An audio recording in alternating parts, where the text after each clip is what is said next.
আমাদের take সাইগা YouTube পরিবারের আরেকটা নতুন টিএসজি নিউজের এপিসোডে আপনাকে আবার স্বাগত জানাই। আমি অভ্র। আজকের ভিডিওতে ইন্টারেস্টিং বেশ কিছু খবর আছে, অন্যরকম খবর আছে। তবে ভিডিও শুরু করব প্রথাগত খবর দিয়ে।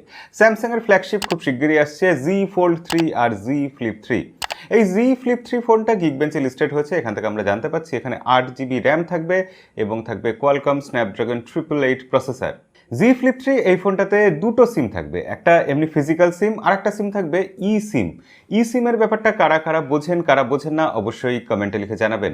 আর জি ফোল্ড 3 যেটা আরেকটু বেশি দামি হবে, সেই জি ফোল্ড 3 এই ফোনটাতে থাকবে 4500 mAh ব্যাটারি এবং এটা যে ফোল্ড করার পর বাইরের দিকে যে ডিসপ্লেটা হবে সেই ডিসপ্লেটাতে 6.2 ইঞ্চির সাইজ হবে। তো এরকমই হচ্ছে ব্যাপারটা। কারা ইন্টারেস্টেড এই ফোনগুলোর ব্যাপারে সেটাও কমেন্টে লিখে জানাতে পারেন। প্রথম অন্যরকম খবর থোপ টিভিকে নিয়ে। থোপ টিভির ব্যাপারটা যারা জানেন না তাদেরকে ছোট্ট করে বলে রাখি, থোপ টিভি একটা পাইরেসি করে এরকম অ্যাপ্লিকেশন। আসলে থোপ টিভি, ইউটিউব ভেন্সড এগুলো আমরা অনেকেই ইউজ করি, আমি যদিও ইউজ করি না। যদি কখনো আমার ফোনে এগুলো দেখতে পান বুঝবেন ওই ফোনটা সেই সময় আমি ব্যবহার করছিলাম না। তো যাই হোক, আসল প্রসঙ্গে আসি। থোপ টিভি যে পাইরেসি এখানে প্রমোট করছে, সেই অ্যাপ্লিকেশনের মাধ্যমে আপনারা যে কোনো অনলাইন স্ট্রিমিং যা কিছু আছে সেগুলোকে লাইভ দেখতে পাবেন থোপ টিভিতে বিনা পয়সায়। অ্যামাজন প্রাইম, নেটফ্লিক্স ইত্যাদি যত কিছু আছে সাবস্ক্রিপশন ছাড়া আপনি ফ্রিতে সেখানে সব কিছু দেখতে পাবেন। এছাড়া থোপ টিভির মাধ্যমে এসব যে প্রথাগত টিভি চ্যানেল আছে সেগুলোও আপনি ফ্রিতে অ্যাক্সেস করতে পারবেন, কোনো রকম কানেকশনের জন্য আলাদা টাকা দিতে হবে না। তো একটা ফ্রি জিনিস যেটা পাইরেসিকে প্রমোট করছে, সেই জিনিসটা শেষ অবধি কীভাবে চলছিল? কেউ একজন তো চালাচ্ছিল এবং সেই চালাচ্ছিল মানেই অবশ্যই সেখান থেকে সে লাভও করছিল। তো শেষ অবধি মালিককে খুঁজে পাওয়া গেছে এবং তাকে পুলিশ গ্রেপ্তার করেছে। মহারাষ্ট্র পুলিশের সাইবার অপরাধ দমন সেল তারা এই সতীশ ভেঙ্কটেশ ভার্লু এই ভদ্রলোককে গ্রেপ্তার করেছে এবং থোপ টিভির এই মালিক বেঙ্গালুরু শহরে থাকতেন, ইন্ডিয়াতে থাকতেন তিনি।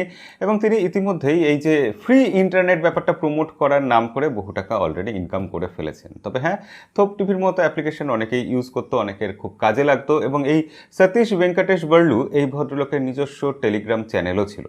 তো সেখানেও তিনি অনেক রকম সিনেমা টিনেমা এসব শেয়ার করতে পারতেন, যেগুলো ফ্রিতে ডাউনলোড করতে পারতো যে কেউ।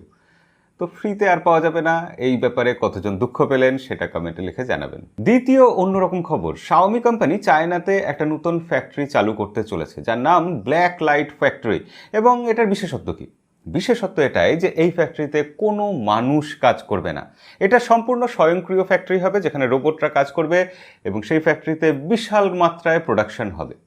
3 সেকেন্ডে একটা ফোন প্রডিউস হবে। শাওমির লক্ষ্যমাত্রা এখানে প্রতি বছর 10 মিলিয়ন ফোন প্রডিউস করা, এছাড়া অন্যান্য কী সব জিনিসপত্র থাকবে।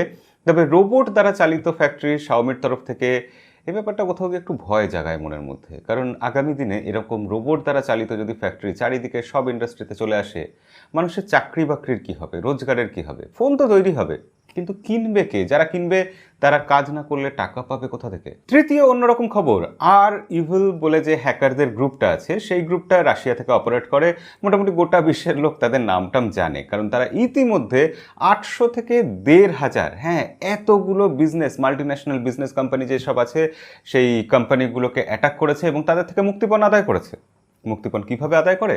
এইসব কোম্পানিগুলোর সার্ভারকে তারা হ্যাক করে এবং কোম্পানির মূল্যবান নথি যেগুলো থাকে, ডেটা যেগুলো থাকে, সেগুলো কোম্পানিকে উদ্ধার করতে হলে, সেগুলোকে অ্যাক্সেস পেতে হলে এই যে হ্যাকাররা আছে তাদেরকে টাকা পয়সা মেটাতে হয়। যতক্ষণ না টাকা পয়সা পাওয়া যাচ্ছে সেই সার্ভারের সব রকম তথ্য হ্যাকাররা এনক্রিপ্ট করে রেখে দেয়, কেউ ওটা অ্যাক্সেস করতে পারে না। এবং যখন টাকা পয়সা মেটানো হয়ে যায়, মুক্তিপণের দাবি মিটিয়ে দেওয়া হয়, তখন হ্যাকাররা সেটার কি শেয়ার করে এবং সেই কিয়ের মাধ্যমে সেই এনক্রিপ্টেড ডাটাগুলো ডিক্রিপ্ট করা যায় এবং সব রকম তথ্য সার্ভার থেকে আবার পাওয়া যায়। এবং হ্যাকাররা এটা করতো কীভাবে? তাদের নিজস্ব একটা ওয়েবসাইট ছিল, সেই ওয়েবসাইটের মাধ্যমে তারা সব কিছু করতো, সেখানেই সব কিছু তথ্য আদান প্রদান হতো। সেখানে ওই ডিক্রিপ্ট করার জন্য যে কী থাকে সেই চাবিটা তারা সেখানে দিয়ে দিত, ইত্যাদি ইত্যাদি সব কিছু। তো খবর হচ্ছে এটাই যে সেই ওয়েবসাইটটা রাতারাতি গায়েব হয়ে গেছে। কারণ হতে পারে একাধিক। প্রথমত কারণ এটা হতে পারে যে রাশিয়ার সাথে আমেরিকার সরকারের এই ব্যাপারে বেশ বৈঠক টৈঠক চলছিল, সেসব দিয়ে সরকারি প্রেশারের জন্য এরা হয়তো সরে গেছে আপাতত। অথবা এটা হতে পারে তারা প্রচুর প্রচুর প্রচুর টাকা ইনকাম করে নিয়েছে এবং আর ইন্টারনেটের দুনিয়ায় আপাতত তাদের থাকার কোনো প্রয়োজন নেই, তাই তারা সরে গেছে।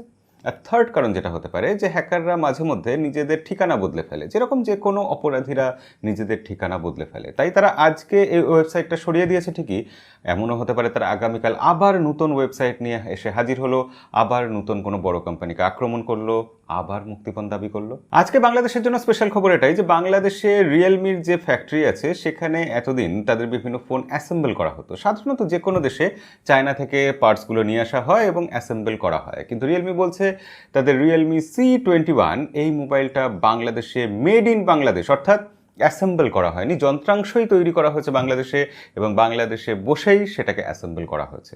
সেক্ষেত্রে এটা কিন্তু একটা বিশাল বড় ব্যাপার হয়ে যায়। অবশ্যই বাংলাদেশের জন্য এটা ভীষণ বড় একটা খবর, খুবই সুখবর। পরের খবরটা আমরা পেয়েছি আমাদের ফেসবুক গ্রুপ থেকে। টেক সাইগাই ফেসবুক গ্রুপে যদি এখনো জয়েন না করে থাকেন তাহলে অবশ্যই করে নেবেন, ডেসক্রিপশনে তার লিঙ্ক দেওয়া থাকলো। তো আমাদের ফেসবুক গ্রুপ থেকে আমরা জানতে পারছি যে স্যামসাংয়ের একটা ফোন আসতে চলেছে যার নাম স্যামসাং গ্যালাক্সি A82 5G।